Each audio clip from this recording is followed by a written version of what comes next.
We're in Bochum today, and it's the third concert of your tour.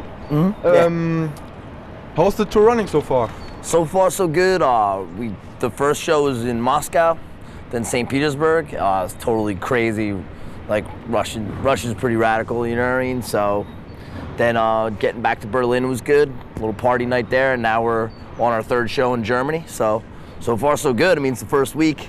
Pretty crazy already, you know? Yeah. Okay. By now, you were anywhere in the world. Are there still some places you were not, or you necessarily want to play concert? Yeah, I want to go to, we're trying to get to Australia, and then on the same flight, we're trying to do Indonesia, which I think has a massive punk rock scene right now. So we want to try and get there while we're still, like, you know, young. For me, punk rock's a way of life, you know? It's a lifestyle that I feel like we lead as punk rockers, like outside of society, outside of like what society makes, like they make your life for you, you know?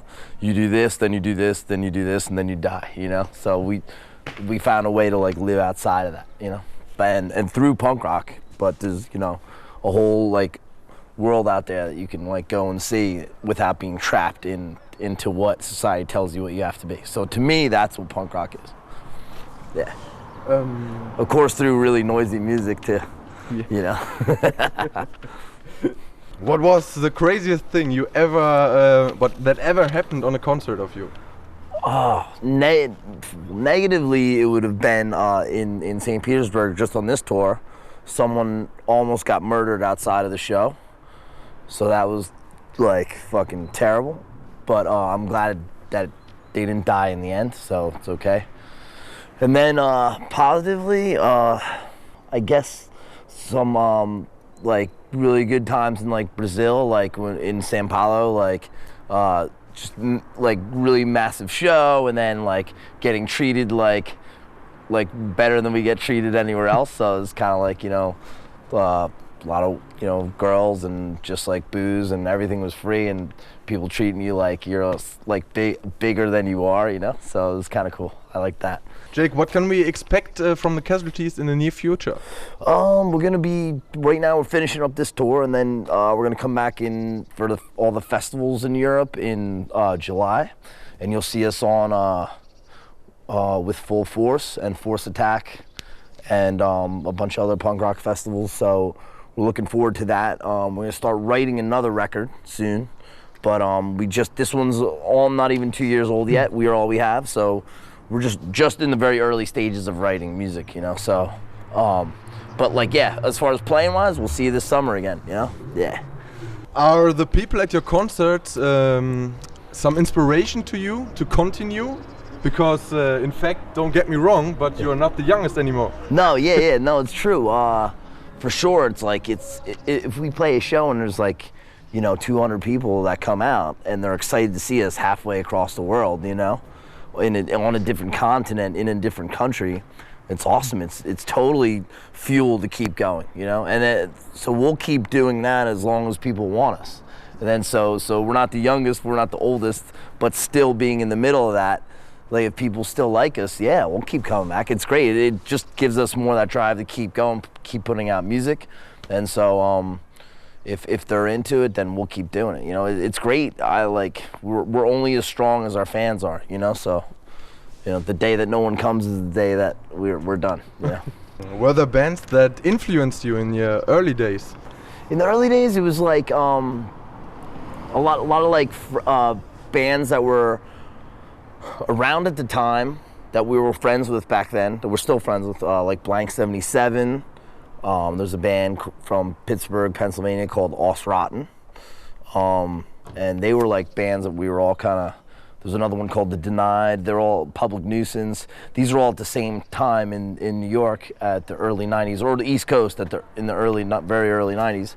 And then we were really massively influenced by like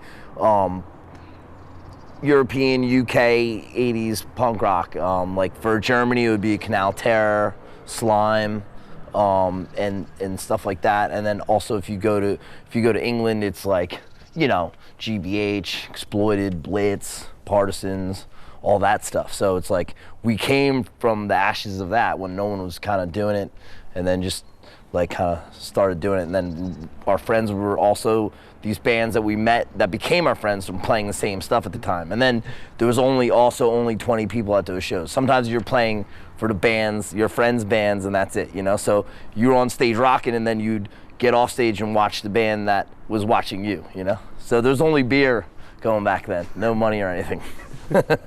You mentioned that you know the German band Slime. The guitarist of Slime participated in the German version of Who Wants to Be a Millionaire. Oh. Can you imagine to be there? That would be funny. I didn't know this, so but it doesn't affect my opinion of the band. You know, I don't care. The last time we saw you live, some kids stormed the stage again and again. Is it still like this? Yeah, surprisingly, people still get excited. That's why. Going back to the other question, that's why we still like doing it. People are still, they're still at fire, you know? So if it still happens when we're playing, it's like the day that, like, you know, people are still going crazy, stage diving and stuff like that. So have fun, man. That's what it's about, you know? So for sure, it still happens and it's exciting. Yeah, that's good. Yeah, I like that part of it, you know? It has to be. Yeah, a little danger, a little excitement, yeah, it's good. Has the increasing fame changed your characters in some way? I don't think so. I mean, you know, it's some things change with time, but I think that the band only got to a certain level for dedication, and then I think if any attitudes change, it's just because you get a little older. You know, you change a little. People get older and they change. Some people get out of punk rock. You know, a lot of my friends that are still my friends from back then, they're not punks anymore, but like still hang out, you know. Yeah. But like, so if anything has changed like that, it's just because we're just a little older, you know. I can't drink every day now, you know. So I have to take some rest now. So, but I think that the attitude is still the same. I don't think it's much different from back then. Maybe a little bit, just like I said though, because everybody just gets a little older, you know. So.